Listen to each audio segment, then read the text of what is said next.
Are you looking for a fast and easy way to quilt flying geese? Try this dot-to-dot design. It works perfectly. Hey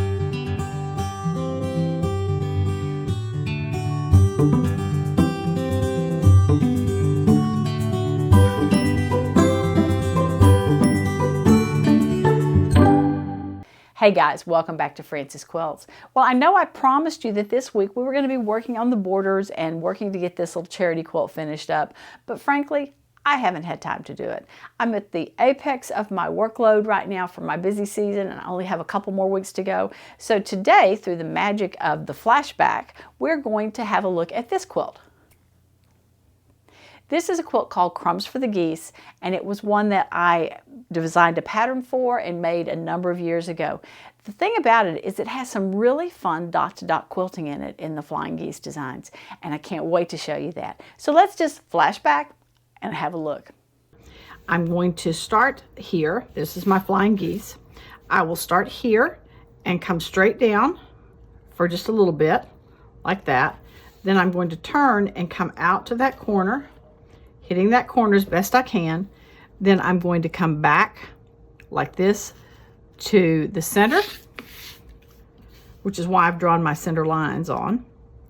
Back here, whoops, and I missed that one, to the corner. This is harder to do than I thought. And then back up to the where I started. Now I'll come down again, right here, and let's just freehand this one to make it easier. I'll come from here down a little bit more. I'll hit the corner here. I will come up and miss the corner there. I'll hit the corner here and then come up again like that. Okay, here we are at the machine, ready to go. The section that I'm going to be doing is this section of Flying Geese right here.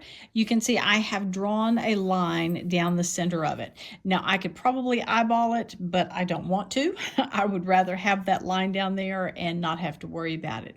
So let me show you how I'm going to do this, and let's just get going. So I have my needle inserted here and ready to start sewing. This is the line I'm going to come along. So I'm going to take my ruler, and I'm just going to come up right where it is now. There is probably the 1/4 inch seam line that I have. So I'm going to come up a little over 1/4 inch more and stop. I'm going to come out to the corner. Let's get rid of that pin.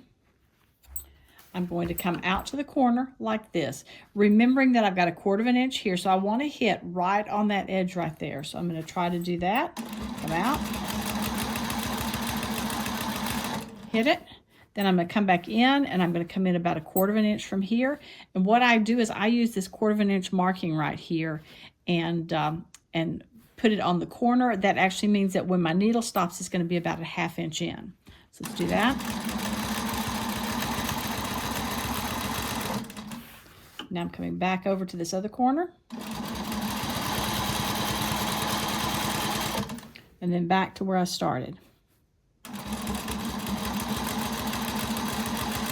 And back to where I started. I'm going to turn this and sew down that straight line. Okay, that's a 1/4 inch, so I want to go just a little bit further than that.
And I ran out of bobbin thread, so we'll stop there. You can see that it makes a very simple design, just coming up, over, back, over, up, and then coming on down forward like that. I think it gives some movement to these flying geese and helps point them in the direction that I want them to go, and I am super happy with how it looks and how easy it is to quilt. Give it a try sometime. So wasn't that a great way to fill in those flying geese designs? It was fast and easy, but I think it gave just a little bit of motion to those that I'm really happy about. As I mentioned in the intro, I do have a pattern for this quilt, and I'll leave a link in the show notes so that you can check it out for yourself. Hopefully by next week I'll be back to quilting on this charity quilt. I know we're all ready to get it finished up and move on to something else. If you enjoyed today's video, please be sure to give it a thumbs up. Thank you so much for joining me here today, and as always, I look forward to seeing you next time on Frances Quilts. Remember, if you like what you've seen, be sure to give it a thumbs up and subscribe. Please check out my website and daily blog at francesquilts.com, and I can be found on Facebook and Instagram at Frances Quilts. Thanks so much for joining me. Hope to see you again soon.